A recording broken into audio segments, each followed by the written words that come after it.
It's minicamp and OTA season, and today we're looking at the Cleveland Browns and getting another look at Shedeur Sanders. We're going to watch him throw the ball around, work through some drills and everything else.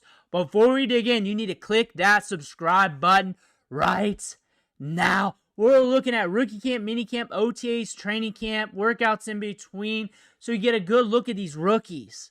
Those quarterback battles, those guys you're drafting on your fantasy team, it's all going to be right here. You need to know what your players are doing behind the scenes. Click that button, stop missing out.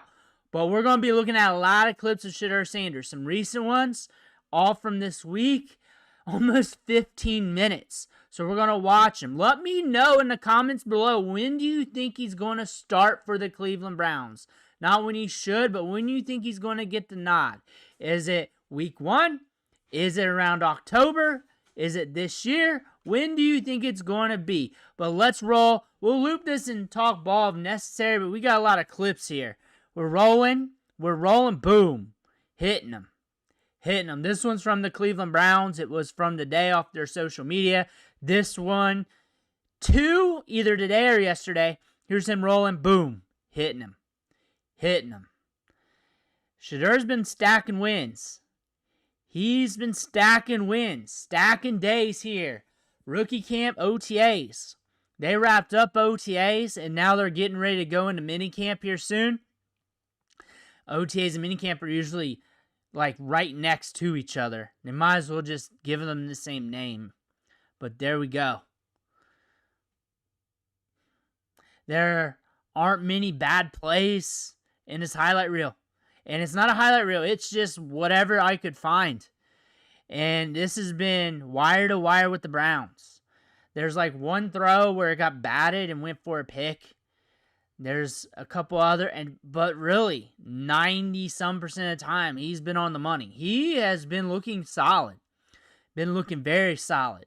Accounts of Kenny Pickett, I got a couple. There's one beat writer from this week saying that he was off on a lot of throws, was close to throwing a lot of picks.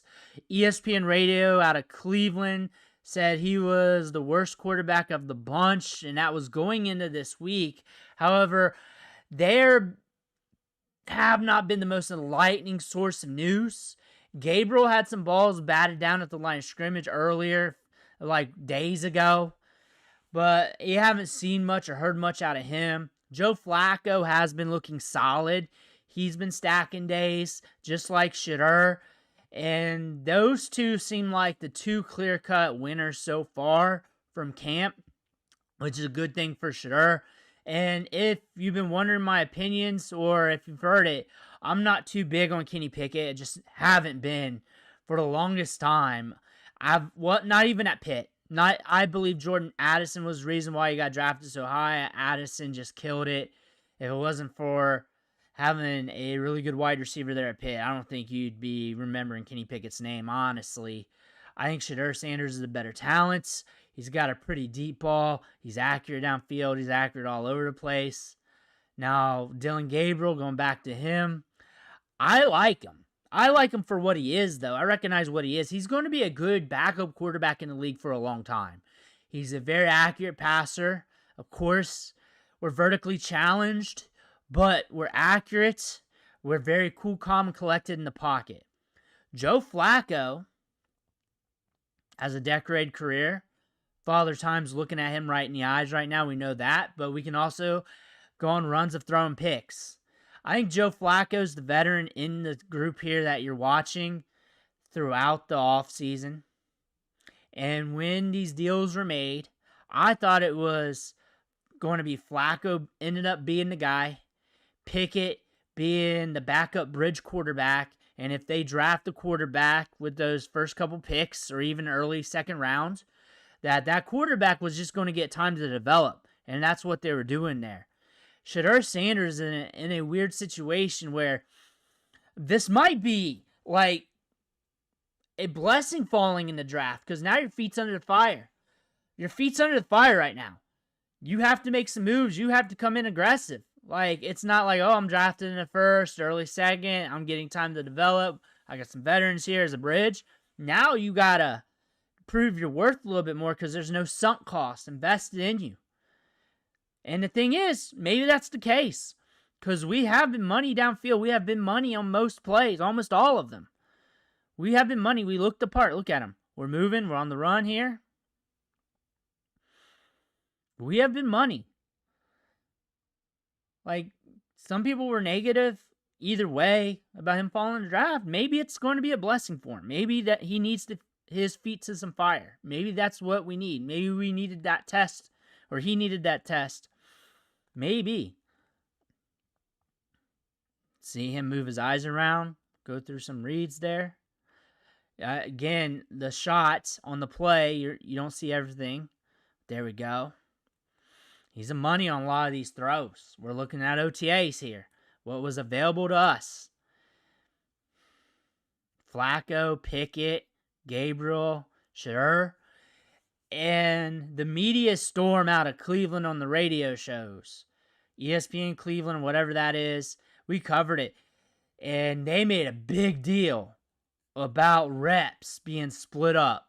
And it was Gabriel and Pickett to start things off, and Flacco and Shedeur together. And now we got deeper into camp. It didn't even matter. It didn't really matter. Flacco's getting a lot of the reps, and we're seeing Shedeur get a little less. But they're trying to work him in. ESPN Cleveland radio is worried about him getting a chance.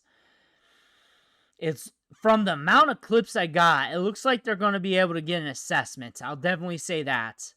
He's got more clips than Flacco, definitely more than Pickett, definitely more than Gabriel. I know because I've been on the search, so I can have content to look ball for you guys. And then also reading the accounts. I read the accounts, I read what people said. A lot of times it's just him saying, hey, him throwing to this dude, that. But you'll get the accounts as well, like, hey, he's been looking good, he's been on the money, or something like that. And then the negative ones will come out and they'll stick like fire. The one on Kenny Pickett was the only negative really I got. The Dylan Gabriel, the ball being batted down, they didn't really harp on it much. It's just something you'll just notice. But Shedeur's been money. He hasn't had many bad plays. Hasn't had many, but it is OTAs, drills mainly, some 11 on 11, 7 on 7s. On the run. A lot of people don't give him credit.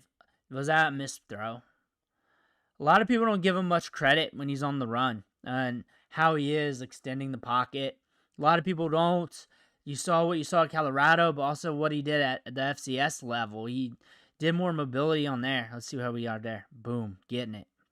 A little sidearm action. Stepping it up in the pocket, getting it out. Getting it out. Okay, Davis, that clip went viral the other day. I was just earlier this week. I think about two days ago. Did you see that? Did you see that? That's him knowing the timing of the play. Because he's looking the other way and went there. That was hit and bobbled, but just having a good feel of the timing of the route where he's supposed to be. Knowing the coverage. Again, context is king. We don't have all the context of everything called or whatnot, or what they were going for, or if it was pre-scripted. Looking, boom, up in the air. That is where he's money. That back corner fades down the sideline. That is where he's money. That is where he's accurate. When do you think he's going to start?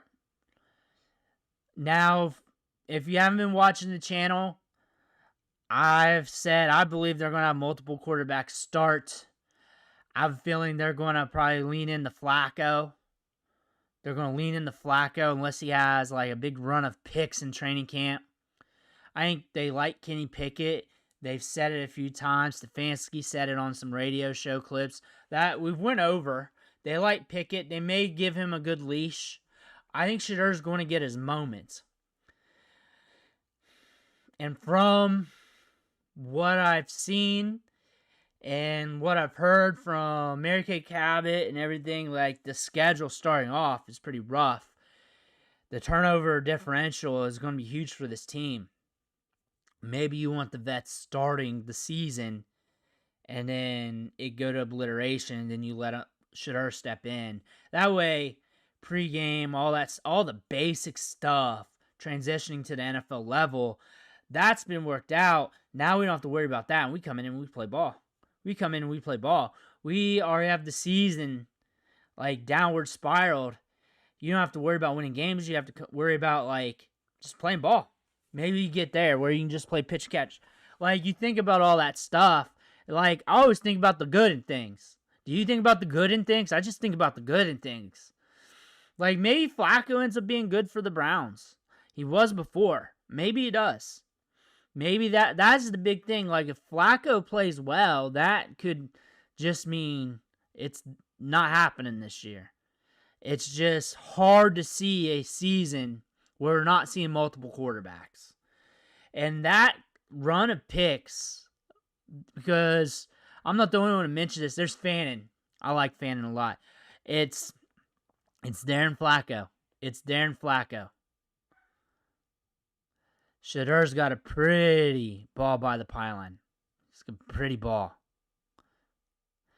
That is just pretty deep ball. Accurate downfield. Drifting in the pocket is an issue. We've seen that in rookie camp clips a couple times, like 1 or 2 times. That is something that could come ahead more in training camp when we get the pads on. That is something that could come up, especially when we get the joint practices right before the preseason games. But everything's showing him on the money.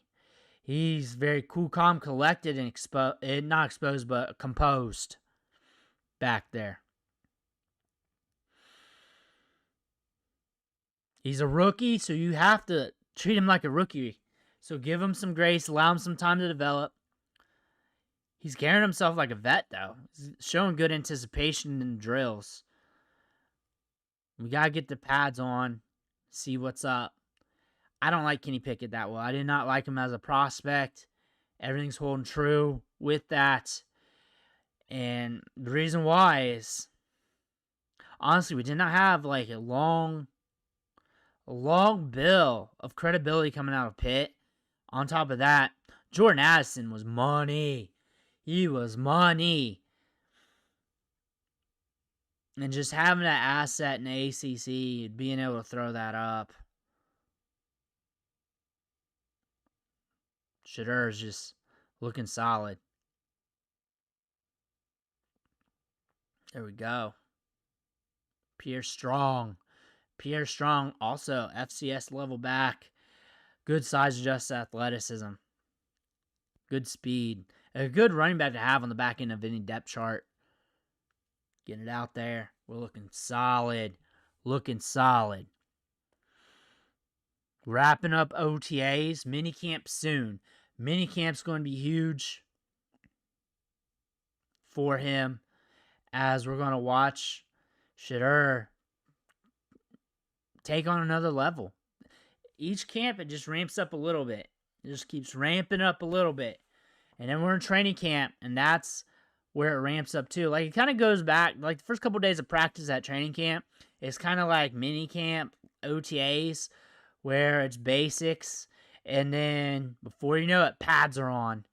Practices are all hot and heavy. And then you're seeing fights around the league at practices. And then before you know it, joint practices. That's when you're practicing with another team. That's where things will come to a head. That is where you'll get the look. That is where you get the look of the other quarterbacks too. That is where you got to win it. Back corner, that's money. That is where you're watching him the most. When you get to those joint practices and preseason games. It matters. I ain't going to lie. Those joint practices too. That'll be the nail in the coffin. That'll be the nail in the coffin of how much they want to look at him in the preseason games too, or where he's at in the preseason games.